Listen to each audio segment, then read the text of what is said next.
From NFL Films and from ESPN's NFL Matchup show, it is one Greg Cosell making his weekly visit here. Greg, how you doing?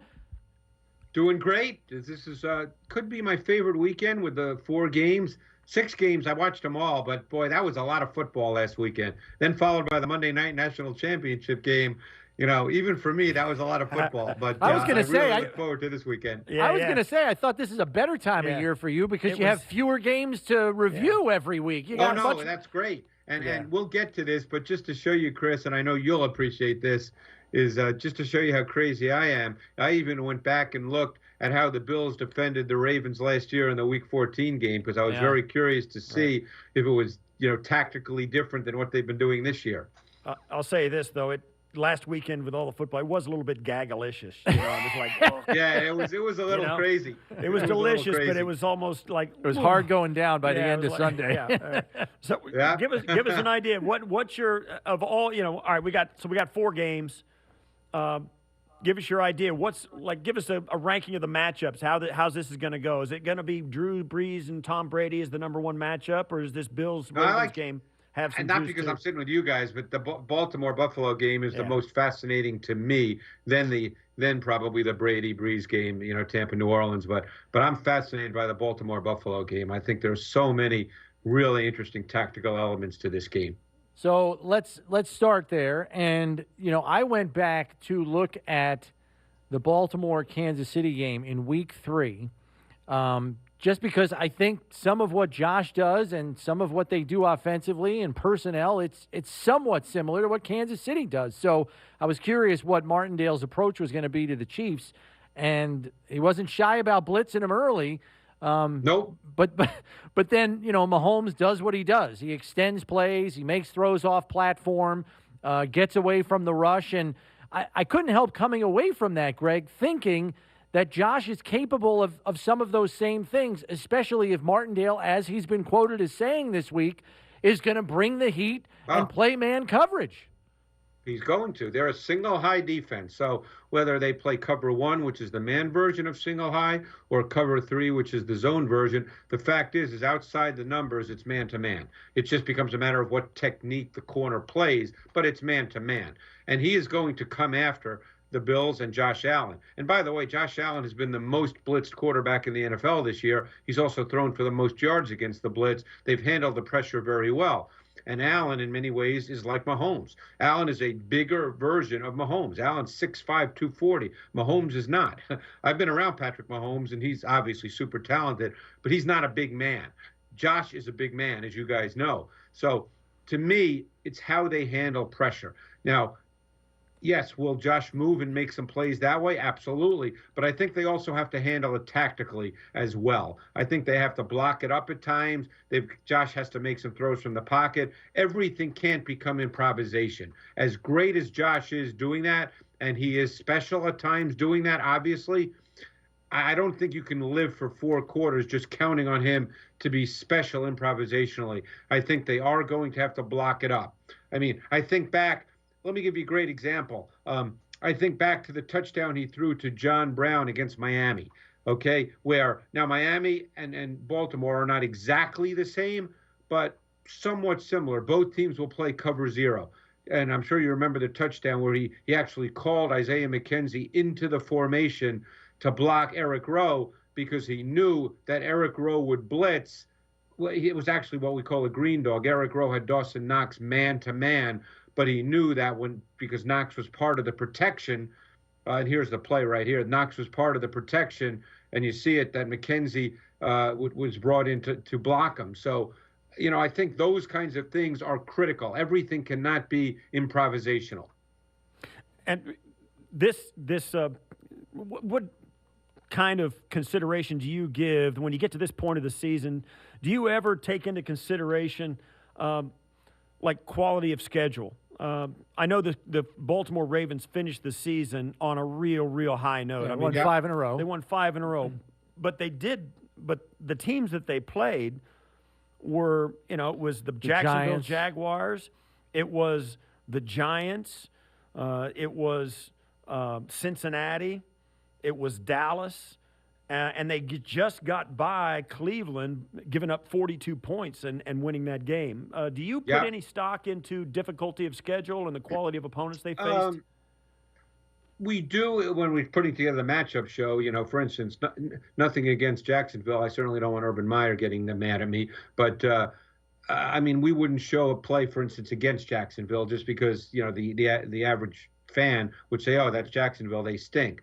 But as far as the way I approach it, I look more, Steve, at the tactics and the concepts and the schemes and how you have to defend those things than I do who they're against. You know, so in fact, Tennessee did a very, very good job last week against the Baltimore Ravens, and because it's Lamar Jackson, who's truly dynamically special. You know, he has that 48-yard touchdown run on a scramble, and that changes the whole outlook of the game. But I thought Baltimore did a really, really good job last week. I mean, excuse me, Tennessee did a really, really good job. So last year, Greg, in the matchup in Week 14 between the Ravens and the Bills, the Ravens blitzed Josh 69% of the time. We know their league-leading blitz rate this year is 45.5%. Against Mahomes this year, 47.6% blitz. They lost by 14. Deshaun Watson, 46.3% blitz, and the Ravens won 33-16. Those are the two quarterbacks I found on their schedule who are closest in physical ability to Josh. Where do they come down? Probably somewhere in the range of how they blitzed Mahomes and Watson, or do you think it's as high as they did it against Josh last year? Probably somewhere in the middle. This is who they are, Chris. They're not going to change who they are. Obviously, they're going to be playing in nickel or in dime. They could go with a fourth corner when the Bills go with four wide. But they're going to be who they are. The one thing that Martindale's made very clear, they're a proactive defense. They're not reactive to the opponent. They're going to play the way they want to play, which means they are going to pressure. Now, the only way they would stop pressuring is if, let's say, the first two series, you know, Josh hits 2 50-yard touchdowns, then maybe they reassess. But they are going to come into this game aggressive, and they're going to pressure. I would bet even in their meetings, despite how well Josh Allen has played, and he's played at a really high level, I bet they're still saying, hey, if we pressure him, he's still going to throw a couple up, and we can maybe steal a possession and pick one off. I guarantee they're saying that. So they're going to pressure, and they'll do it in multiple ways, and they'll feel very comfortable about Jimmy Smith and Marcus Peters on the outside and Humphrey in the slot. They'll feel very good about that. What about the Ravens running game? That's the one thing that keeps Bills fans awake at night is the Bills' inability to kind of hold the line of scrimmage and defend all the complexities that they bring at you. Certainly the quarterback read and the quarterback option and the pre-snap motions, all of those things, and plus just the general physicality up front that they bring to it. I mean, that's enough that's really going to give the Bills, I think, a real problem because – let's face it, with Zimmer and Harrison Phillips, Vernon Butler, and Ed Oliver, they're a little undersized down inside on their defensive line. Yeah, I mean, that's the issue because they're the most different and most creative run game in the NFL, and they've expanded some of their principles this year. Because they're a different O-line this year, they're bigger and not as athletic. You see a lot more gap scheme principles and fewer zone concepts because zone tends to require, as you guys know, more athletic offensive linemen. So they've become a lot more gap scheme based, but they're very, very difficult. Their foundation is the run. And unlike other teams, like we know Tennessee's foundation is the run. This is a team whose foundation is the run because of the quarterback, not because of the backs. So it's very, very difficult to defend. You know, I went back and looked at Week 14 last year where the Bills actually did a very, very good job, but they were a different defense then. Last year in that game, and I don't know if you guys, Chris, if you happen to take a look at that as well, but they played a 4-3 stack. They had the three linebackers inside the defensive ends, and they had two split safeties very close to the line of scrimmage, and they did a really, really good job. The passing game was almost negligent for the Ravens. They hit that long touchdown to Hayden Hurst, which was a bust. So they really had no passing game. Now, the Bills are a totally different defense this year. As you guys know, they play over 90% of their snaps in nickel with Teron Johnson, who is very, very competitive and aggressive as a run defender. So I would doubt that the Bills would dramatically change the way they played all year. Yeah, I wonder if they'll mix and match, whether they bring A.J. Klein on as the third linebacker or, in heavy sets, when they've got Ricard in the game, if they have Dean Marlowe or Saran Neal on as the nickel hybrid linebacker, nickel corner kind of guy. I would expect a mix maybe there a little bit just to kind of keep them off guard. But what I was impressed with the job the Bills defense did last year, Greg, was how those defensive ends, whether it was Trent Murphy or Shaq Lawson, they kept forcing Lamar inside. They overplayed the escape lanes on the outside and forced him inside where they knew they had help. Is that a tactic that you've seen other defenses successfully employ against him this year? Well, that's what teams try to do because, and you're talking in, obvious passing type situations in particular. Yes, his teams try to be disciplined and not have that outside rusher go beyond Lamar because that gives him an automatic lane. That's what you try to do. Sometimes it's hard, but yeah, you really would like to do that. If he's going to escape, and he will look to escape, you want him to either have to go sideways or backwards initially. You certainly don't want him escaping forward through any kind of gap. So we'll see, because last year in that game, the Bills played a decent amount of man coverage on third down, but because they were so disciplined with their pass rush, Jackson did not hurt them running the football, scrambling. Yeah, and give us an idea, too, of if you're looking at Week 14 of last year to this year at the Ravens offense, will a casual fan notice any evolution there?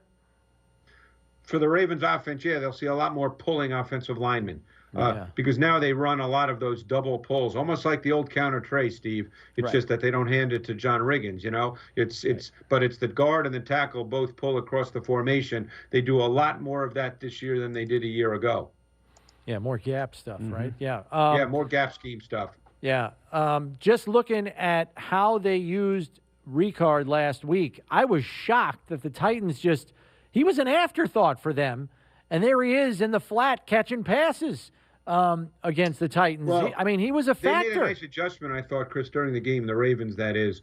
They ended up, because what the Titans did is they played their safeties split kind of tight to the formation, and they played their corners, outside and off coverage. And there were a lot of reduced splits by the Ravens, and normally versus reduced splits, your corners are off. So they just decided to throw those quick throws into the flat. It was almost like an extension of the run game. Yeah. They did it with Ricard. They did it with Marquise Brown. It's an extension of the run game. They're easy throws, too, for the quarterback. It's just, pitch and catch. So, that's something to look for as well. All those reduced splits where the receivers are much closer to the line of scrimmage than they are split out wide.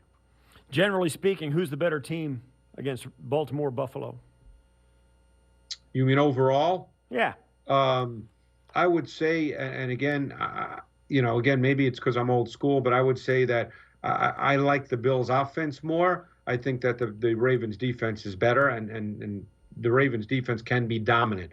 You cannot let the Ravens' defense dominate this game because then, to me, the Bills have to score. And there's nothing to suggest that they won't, but they have to score. And when I say score, I don't think this can be a 17-13 game. I think this has to be a 31-28 game. This Ravens offense is different, and it's hard to deal with. Yep. Looking at some of the other games, let's look at the other AFC game here, Greg, because some eyes in Buffalo. If the Bills are up on the scoreboard, will be drifting that way the next day on Sunday if the Bills emerge victorious. So the Browns, the Chiefs, can the Browns offense go toe-to-toe with this Chiefs offense? Well, I think they have to try within their scheme because I'm not a believer, and I think it's a myth personally. I'm not a believer in the philosophy of keep the opposing quarterback on the sideline because in a normal NFL game, an offense gets 12 possessions. So let's say Mahomes gets 10 possessions and he scores 5 touchdowns. You have to score.